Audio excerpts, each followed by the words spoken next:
for a lot of managers, it's like to be an effective leader, you got to be feared. Not in today's day and age. Maybe that worked in the 1970s. That doesn't work anymore. You want to have the strongest team you can. And everyone's like, yep, that's right.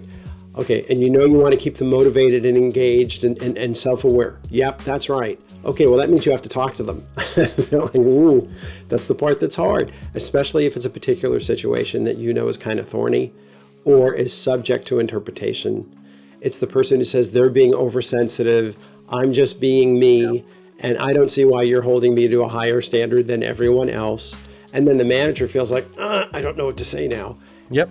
And so they're kind of projecting all of this negative stuff because they filter everything in my books or everything that I train on. They filter through the worst employee they've ever had, right? This is normal. And I expect that from the audience or from the readers. But the reality is people, for the most part, want career and professional development. They studied the Gen Y and the Gen Z, the millennials and the Zoomers. They know everything about them, the most studied generational cohort in world history. We know what they want, and career and professional development is always in the top 5, if not the number 1.